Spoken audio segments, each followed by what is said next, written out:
The Lumix S1R II is a great hybrid mirrorless camera, but if you want to take full advantage of all the features it has to offer, there's a few accessories you're going to want. So in this video, we're going to show my favorite accessories for the S1R II, how to build this great compact camera rig for it that gives you power, a monitor, SSD recording, and more. I do want to say thank you to B&H for loaning me this S1R II. It's been a lot of fun to shoot with this for the last month or so I can share my thoughts on it. And I'm going to have a full video where I talk about all the things I love about this camera and a couple of downsides to it as well. So the first thing you're going to need is a cage, and I have the Condor Blue cage for the S1R II, and I really like this cage because you get NATO rails on the sides, the top, and the bottom of it is flat, so you can put any quick release plate on this that you would like. The cage allows you to mount top handles, monitors, side handles, and other accessories, so it's very important for making this setup work. The next thing I love using with this camera is the Condor Blue Pro Blade top handle, and this is amazing because it holds the SanDisk Professional Pro Blade SSDs on it, and it doubles as a top handle, so you just put it directly on top of the NATO rail, and then you connect this to the side port on the camera so you can record directly to SSDs.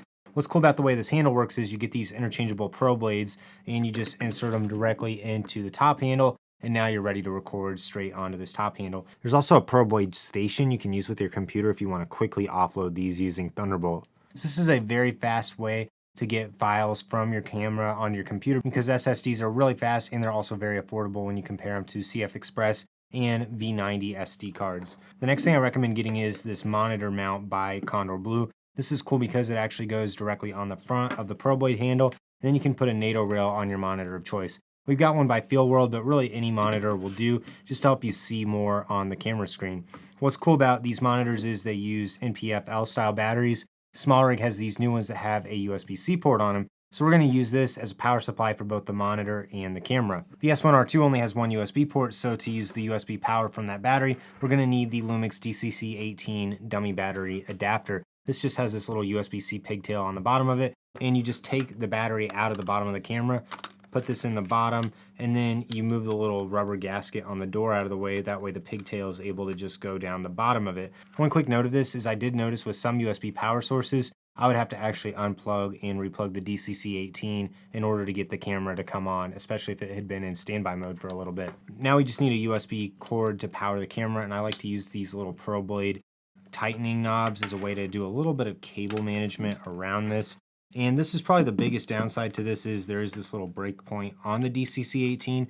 For whatever reason, if you use a dummy battery with the S1R II that's not the DCC18, it's not going to be able to use all the different recording modes recording directly to the SSD. Then last, we just want to use a HDMI cable to go from the camera into the monitor. Now we've got this really compact rig where we've got a monitor on top so we can see everything that we're shooting really well, SSD recording so we can record for a very long time without having to worry about changing out SD cards, and we can even record in all the S1R II's great codecs directly to this SSD. And we've also got long-term power for the camera just by using that single battery on the back of the monitor. Another great option for this setup, if you don't want to use the monitor, is you can always get one of these S1RII mini V-mount battery plate systems. That pairs really well with this, and then you can use that to power your camera instead, which also adds a little bit of weight to the back of the camera, which really makes it great for handheld use as well. I like this setup because you're able to very easily reference the larger screen on it, and everything is just mounted directly to the one handle. So if we want to strip this back down to basically nothing, all we have to do is just remove the handle from it and unplug all of our cables, and our camera rig is completely disassembled. Another thing I love about this setup is depending on your needs for audio, there's this nice spot on the side of the Condor Blue cage where you can easily put a shotgun microphone, or you can also put one of those small wireless microphones as well. Alternatively, you can also mount the Pro Blade handle on the side of the camera and use the Lumix XLR2 to record high quality sound with 32-bit float capabilities. I'm going to have links for all the gear we used in this video in the description below, so if you're interested in building out this rig for yourself, be sure to check out B&H because they're one of the best places to buy photo and video gear. They have great customer service, and they always come through with the best prices and the best parts for your camera setups. Thanks for watching this video. If you got any questions about this setup, leave a comment down below. I'd love to answer them. Like this video, subscribe to the channel so you don't miss out on any upcoming content.